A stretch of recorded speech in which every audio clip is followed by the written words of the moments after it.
As opiniões informadas nesse podcast são referentes apenas aos moderadores e convidados do mesmo.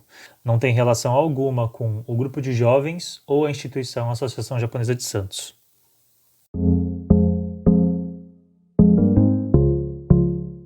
Então, bom dia, boa tarde, boa noite. Aqui quem fala é o Lucas Velarde. Estou junto com meu amigo Gabriel Godoy.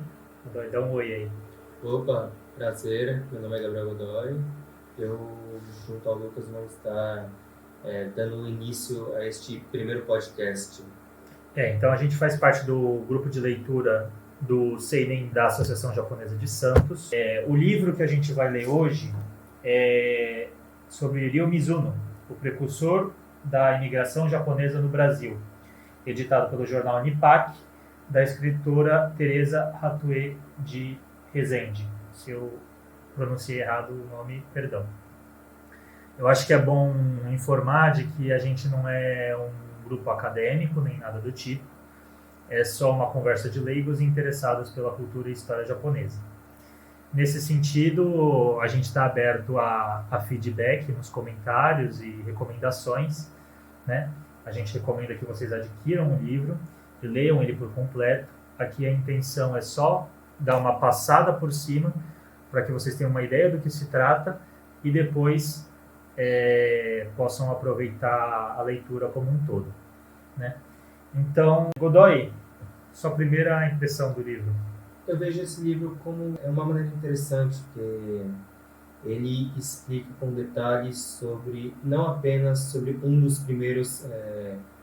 pioneiros da imigração japonesa no Brasil, que foi Ryo Mizuno, mas também é um livro que explica todas as tentativas de integrar os japoneses ao Brasil, a criação de colônias novas nas regiões em que eles viam em potencial, que seria onde é o estado do Paraná e o estado de São Paulo, e toda a visão que Ryo Mizuno e outros que influenciaram ele tinham inicialmente sobre o Brasil. Eles viam o Brasil como uma terra propícia para que se pudesse desenvolver o plantio e pudesse desenvolver uma cultura propriamente japonesa por lá.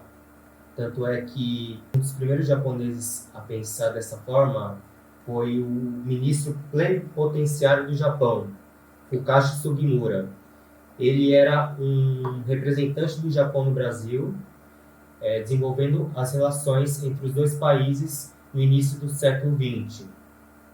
O Japão havia iniciado seu período imperial, aberto ao mundo todo, com a reforma Meiji, e Sugimura ele veio ao Brasil para suceder um ministro anterior. E já havia outros ministros em outras nações da América do Sul.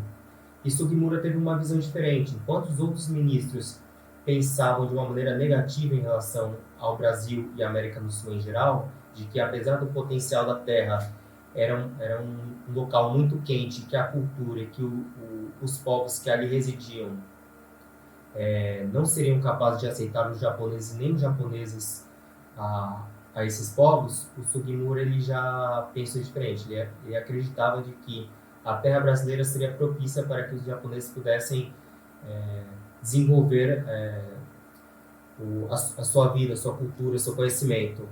E isso em relação a outros fatores, como a vitória do Japão sobre a Rússia, na guerra russo-japonesa, em que criou uma repercussão positiva ao Japão por ter vencido uma nação poderosa, como era a Rússia. E também a condição social na era Meiji, em que a industrialização não conseguia prover serviço para toda a sua população. E a falta de terras tornava isso ainda pior. Sugimura pensou em tudo isso e, com seu vislumbre em poder desenvolver o Brasil, ele imaginou de que seria possível com que imigrantes japoneses pudessem imigrar e conseguissem desenvolver uma sociedade japonesa. Já deu uma introdução boa agora, hein? Sim. Passou bastante coisa agora do começo do livro. Eu não sou muito acostumado a ler biografia, né? Acho que faz muito tempo que eu não li uma biografia e nesse sentido foi interessante. Minha impressão geral com uma biografia de Ryo Mizuno é de que quão importante foi a insistência dele em um projeto, né? Projeto no caso da imigração, né? Ele também não tinha esse objetivo desde o começo. Foi uma coisa que é até engraçado a gente chegar a ver os caminhos que ele percorreu até chegar a esse ponto, né? E acidentes e outras coisas que aconteceram e que às vezes a gente acha que talvez possa ver de um jeito negativo, né? Mas eu acho que a persistência é interessante. Que ele conseguiu no final realizar uma parte do seu projeto, o seu objetivo, né? Então, Godoy já falou uma parte do começo, né, do livro. Acho que é interessante a gente falar esses causos, né? Esse outro ministro plenipotenciário que foi antes do Sugimura, parece que é Norinori Okoshi, né? E aí ele conversou então em 1905 com Carlos Botelho, né? Então começou as conversas sobre a imigração japonesa. Em 1800, no finalzinho de 1800 já teve aliança, né, que o Brasil fez com o Japão, aliança no sentido de, esqueci qual era o nome, né?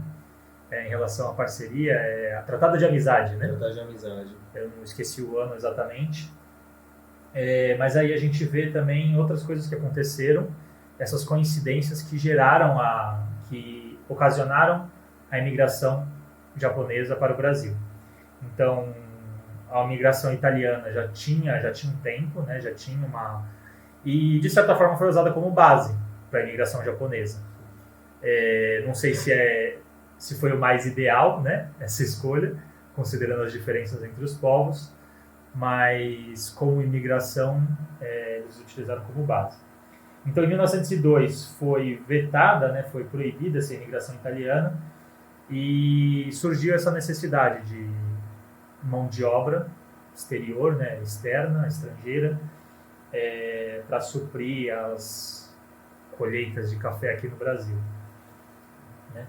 E aí, como o Godoy falou, tem um trecho que que eu achei muito interessante, na página 45 do livro, fala: a reforma Meiji derrubou o feudalismo, mas não conseguiu chegar ao capitalismo liberal, nem realizou uma reforma agrária capaz de impedir que camponeses continuassem a viver em condições semi-feudais ou que fossem buscar novas oportunidades de trabalho ou mesmo de sobrevivência em outros países. Então, mesmo com a industrialização, né, a gente vê que sem uma campanha em conjunto, uma boa parte da população acaba sendo deixada de lado e é necessário que ela procure essa subsistência em outros lugares, né, para viver melhor. Sobre o Ryo Mizuno na infância, você tem alguma observação, Godoy? A origem de Ryo Mizuno é interessante, porque ele nasceu na província de Tosa, que atualmente é a província de Kochi, e ele era de uma família samurai. Portanto, ele tinha um status, diríamos, nobre, porque os samurais, por ser uma casta militar e que no período feudal eles exerciam um serviço burocrático, o Mizuno já era assim ele já possuía uma família que tinha bens, que podia lhe prover uma educação, e ele nasceu bem nessa transição do período feudal para o período Meiji. Ele ainda estava se acostumando com a vida nova, com a abertura do Japão ao mundo, só que ao mesmo tempo ele tinha aqueles laços sanguíneos e influência de uma família tradicional. E como é conhecido em alguns samurais eles tinham o dever de proteger ou de prover aqueles para quem aqueles trabalhavam. Ou seja, no caso dos samurais, eles tinham que trabalhar para o povo, principalmente para o povo das terras em que eles controlavam, que eles administravam. E Mizuno tinha essa ideia de honrar o sangue dele e o objetivo dele.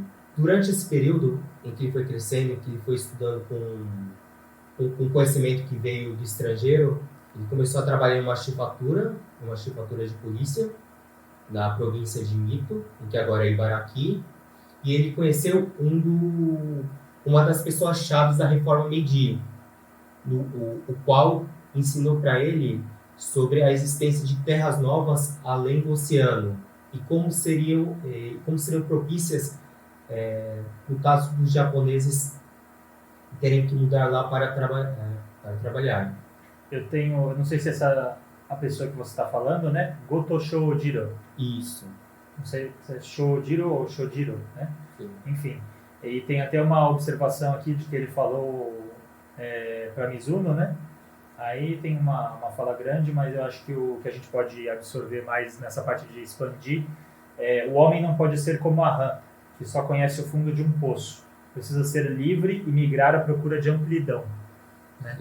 Então acho que aí a gente já consegue ver como se fosse uma raiz desse pensamento e alinhado com essa falta de condições na época, no Japão, procurar essa riqueza de terra mesmo, né? Da pessoa ter um lugar para viver, poder viver desta terra. Mas legal que você trouxe isso, Godoy. Você ia continuar? Desculpa. Não, a gente pode seguir para o próximo passo. Então vamos lá. Mas aí isso parece que foi antes, né? Não foi em 1905, na parte da guerra. Ainda não. Então, estou vendo aqui que Goto Shojiro faleceu por volta de 1897, né? O Mizuno, ele entra numa vida política, né? Ele já tinha ido para Tóquio e aí conhece algumas pessoas, ele já tinha, por ter essa condição melhor, ele já tinha algumas ligações. Então aqui a gente pode citar alguns nomes de Nakai Itagaki, né? E aí aqui fala que nessa vida política, né, por volta do final dos anos 1800, Mizuno ele faz um discurso e por causa desse discurso, né, com as tensões subindo, ele acaba sendo preso, um discurso por melhores salários. Ele tinha fundado, Mizuno, né, o Partido Socialista Popular, e esse discurso leva ele para a cadeia, que fica por volta de 40 dias, e aí fala que ele se desilude com a política, né? Então acho que é engraçado como a gente vê que em relação a um projeto, no caso, a gente ainda vai citar isso, né, da imigração, ele passou por tantas dificuldades e mesmo assim perseverou, mas em outros campos, por exemplo, na política, ele faz um discurso, fica preso 40 dias e desiste dessa parte, né, dessa iniciativa. Aí parece que durante a guerra contra a Rússia, voltando ao ponto que você já tinha citado, né, que o Ryo Mizuno recebe a parte do relatório Sugimura. E junto com a citação do Goto Shojiro, ele começa a ter essas ideias de imigração, né, principalmente para o Brasil por causa do relatório, claro.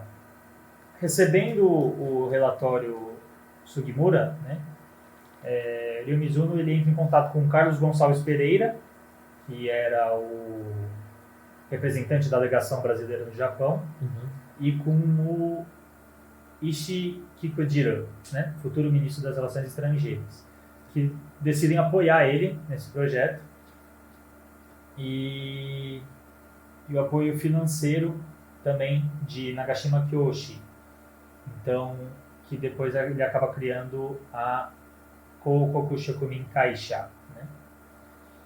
Eu achei meio confuso. Eu sinceramente não tenho um background, né? Não tenho uma base tão grande sobre a guerra russo-japonesa. Eu pensei que ela só tinha acontecido no ano de 1905, mas aqui eu achei meio confuso no livro. Não sei se foi no livro ou nas minhas anotações. Essa criação, né, da Kokoku Shokumin Kaisha aconteceu em 1904, sendo que ele recebeu antes o relatório Sugimura. Aí não sei. E em 1905, o Mizuno embarca em direção ao Brasil. Sobre esse embarque e o Ryo Mizuno chegando ao Brasil, Godoy, você lembra de alguma anotação sobre o livro? Então, antes de ele chegar ao Brasil, ele passou pelo Uruguai. Ele passou primeiro pelas regiões ao sul do Brasil, já mais na região do Uruguai e da Argentina, antes de alcançar o Brasil. E foi nessa pequena viagem, nesse pequeno caminho até o Brasil, em que ele viu o potencial das terras e como elas poderiam auxiliar o povo japonês a adquirir uma nova casa, um novo local para desenvolvimento. Ele ficou entusiasmado, ele ficou admirado pela riqueza das terras da América do Sul. E ele viu aquilo como um motivo a mais pelo qual ele deveria batalhar por condições em trazer os japoneses para o Brasil. Ele chegou primeiro, acho que no Peru, né? Não teve alguma história assim? Deixa eu ver. Embarca em direção ao Brasil. No caminho ele conhece Teijiro Suzuki, né? Que depois vira Suzuki Nanju. Não sei o que acontece. E aqui no livro fala que ele estava fugindo de uma desilusão amorosa para o Chile. Isso é engraçado, né? Como é que uma coisa assim tão... não é fútil, né? Mas que não tem nada a ver, né? Com imigração. Talvez coloque ele nessa posição de um dos pioneiros, né? Sim.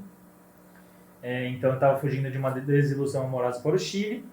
E nisso o Mizuno convence ele para ir para o Brasil, mostrando o relatório Sugimura.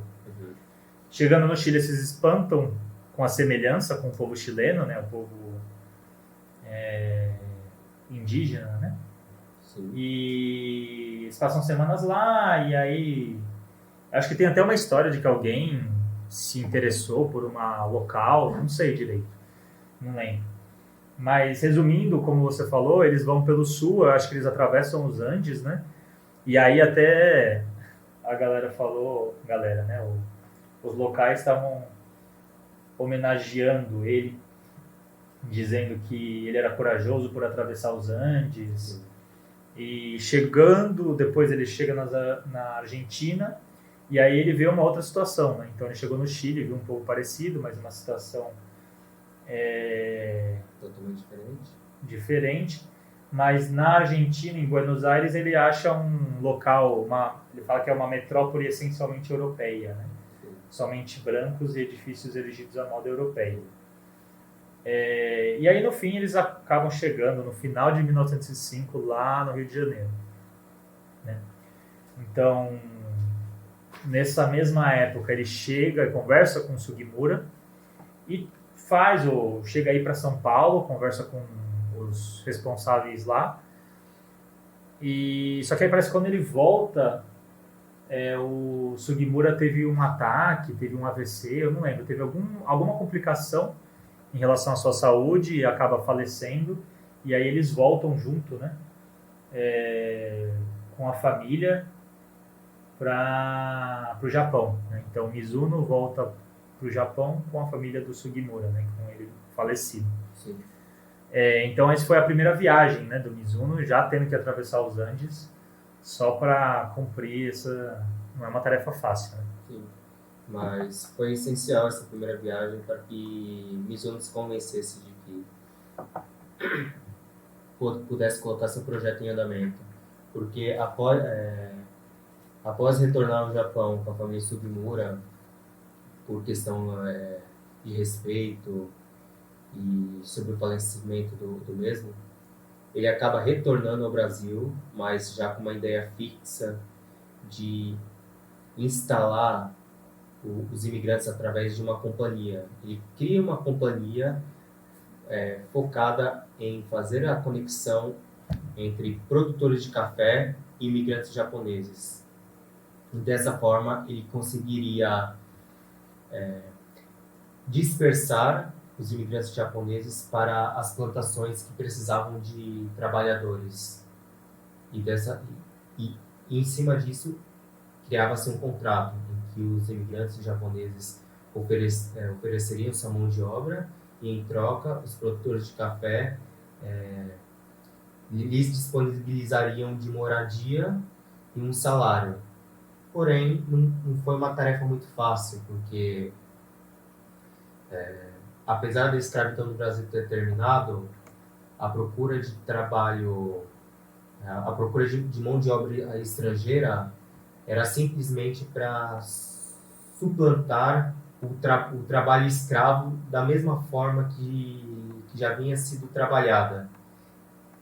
E por causa disso, muitos imigrantes japoneses tiveram problemas com seus patrões em relação às más condições de trabalho. Às vezes, os seus patrões não cumpriam com o que estava no contrato. A própria cultura, o próprio povo brasileiro via os japoneses de maneira negativa. Eles viam os japoneses de um modo de que eles queriam roubar seus serviços e que eles nunca seriam capazes de se integrar aos brasileiros.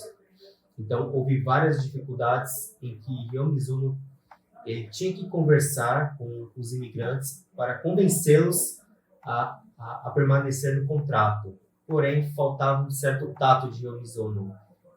Como eu tinha explicado anteriormente, o Mizuno tem uma visão diferente. Ele tem a visão de um samurai, ele tem a visão de um nobre, de que você não pode desistir e cumprir com o seu papel, não importa o que aconteça. Mas faltou nele o lado de entender que ele não poderia simplesmente pedir para que os imigrantes continuassem sofrendo aquelas condições abaixo do que era prometido, sem que ele tomasse uma providência com os empregadores, perdão.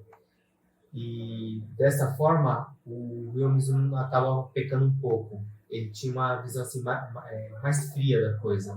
Queria que o fim fosse que os japoneses conseguissem um espaço no Brasil, mas ele acabava esquecendo da maneira com que os japoneses precisavam ser tratados para que eles pudessem se sentir à vontade naquela terra nova.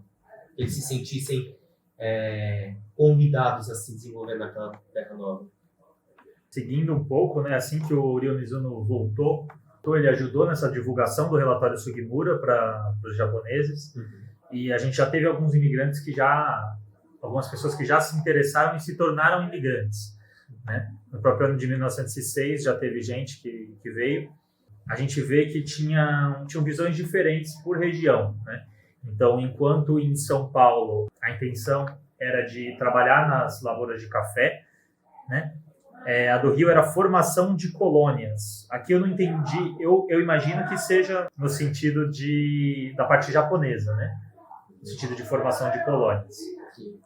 Mais para frente a gente vê que o governo incentivava essa imigração e formação de colônias justamente no sentido de você ter uma relação com o país e essas colônias produzirem coisas para que pudessem ser exportadas para o Japão novamente, né? Então, ter essa relação, e a gente vê que essa imigração não é guiada, eu acho que é imigração guiada, não sei se é o termo correto, né? Mas incentivada pelo governo e fiscalizada pelo governo, e depois, até hoje, a gente vê muitos ajudantes da JICA e outras instituições que ajudam, tanto na manutenção da cultura quanto outras coisas, ajudam nessa ligação dos dois países também, né?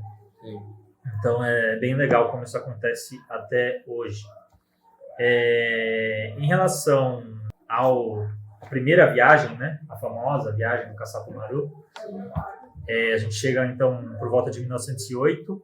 Em 1908, Mizuno teve algumas certas dificuldades de vender a ideia do Brasil, né, como lugar para imigrar, né?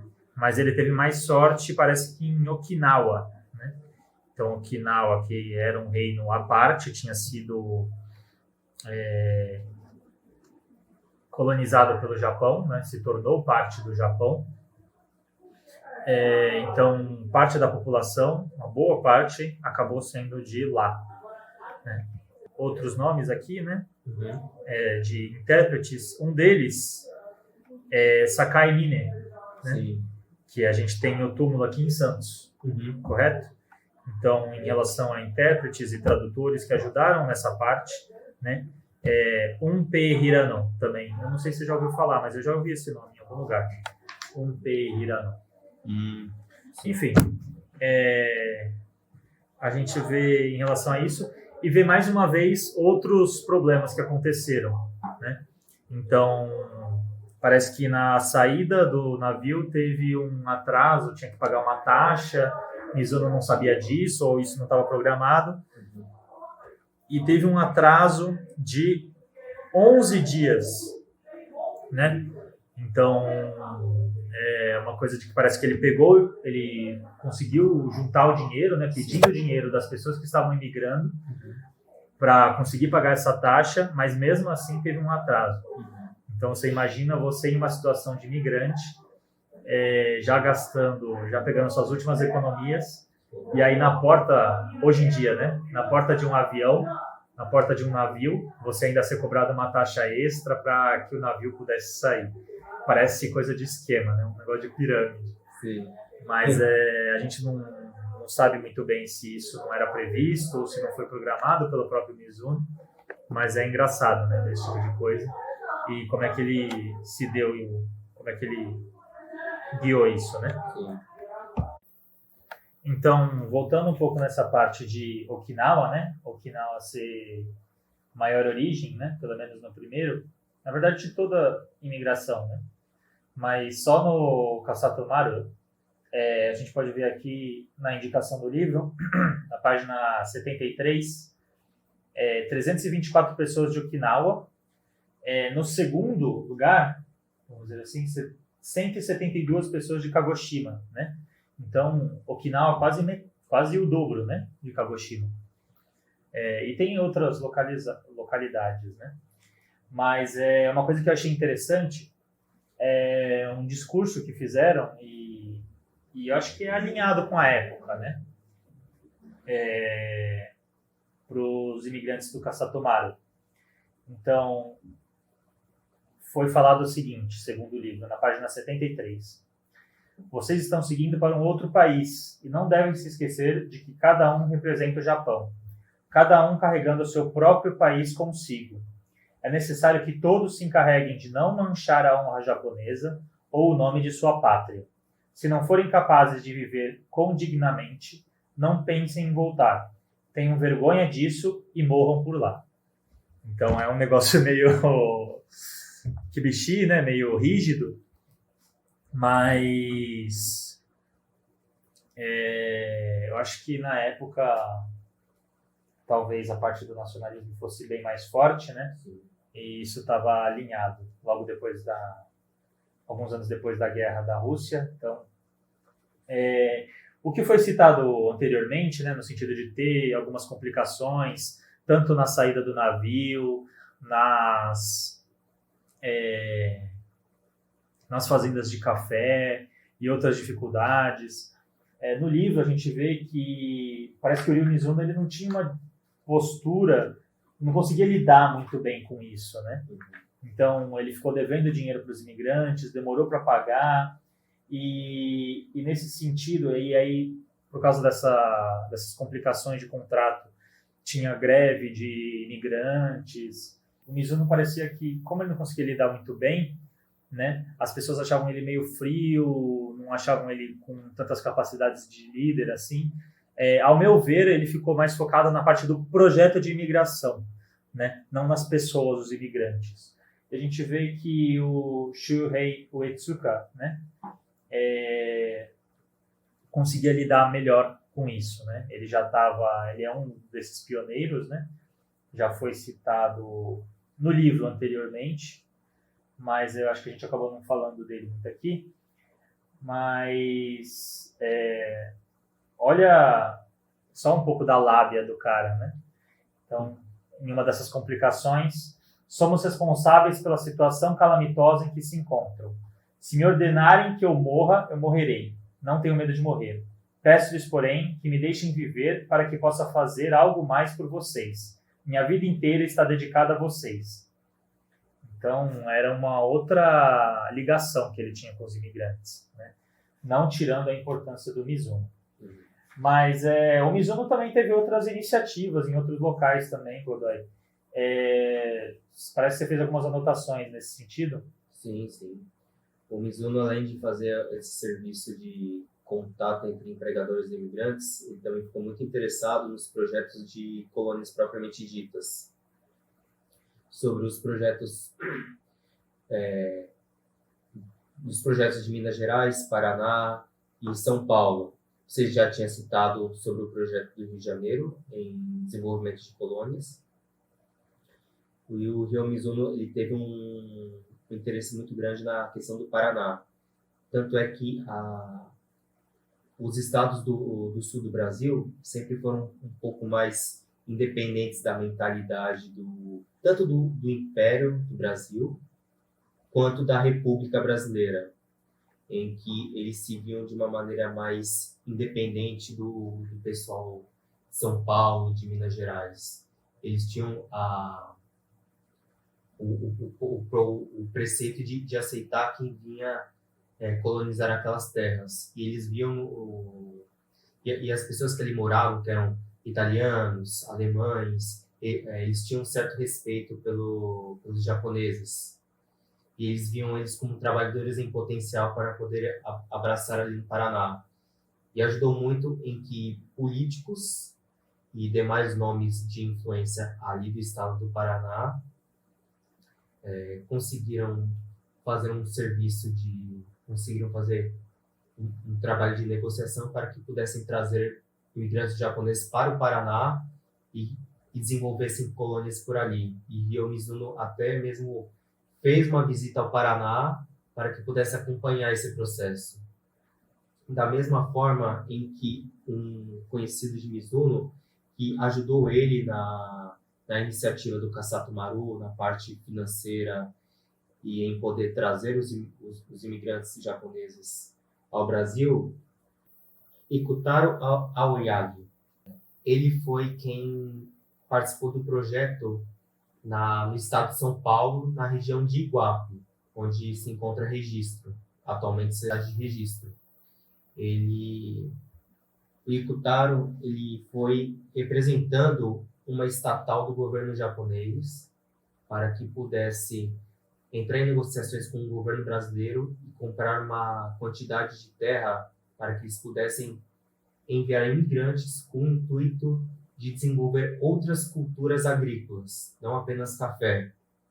E entre as várias em que eles testaram ali, as que mais vingaram foi a do chá e as bananas. Tanto é que foi até criado uma empresa baseada ali em Registro na produção do chá, a Kaigai Kogyo Kabushiki Kaisha, ou simplesmente Kaiko ou KKKK, que foi tanto é que é até famosa em Registro porque ainda tem os armazéns antigos dela. Essa foi uma iniciativa muito grande, porque o governo japonês simplesmente investiu diretamente dinheiro, injetou dinheiro para poder comprar um acre de terra do tamanho de um município, para que os japoneses pudessem iniciar uma colônia ali.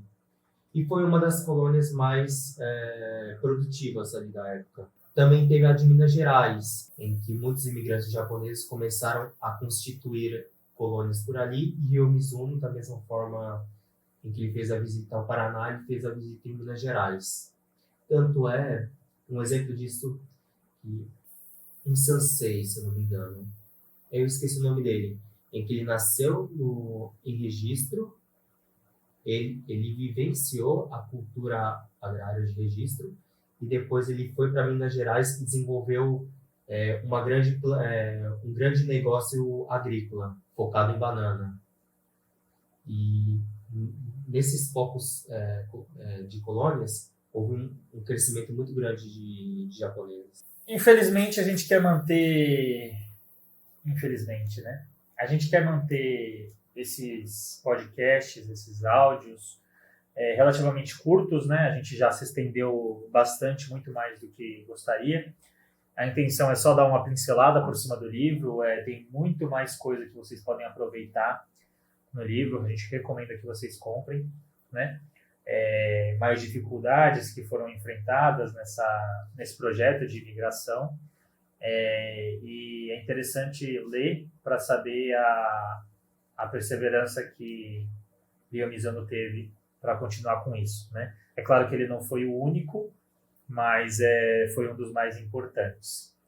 Em relação a avisos finais, eu gostaria de receber o feedback de vocês por comentário, a gente está aberto a sempre melhorar, né? Estamos aceitando recomendações de nome também. Eu tive a ideia bem clichê de colocar nome de Seinen Book, né? Mas outras recomendações estamos abertos. E agradecemos a oportunidade de estar colocando isso no canal da Associação Japonesa de Santos. A gente recomenda que vocês curtam o vídeo e sigam o canal da associação. A gente vai tentar melhorar com o feedback de vocês, tanto questão de áudio, que a gente já tem uma ideia de que esteja um pouco defasado, quanto qualidades técnicas e em relação ao conteúdo também, né? Então, muito obrigado por terem escutado a gente. Espero que a gente possa continuar produzindo, conversando outros livros com vocês no futuro, né?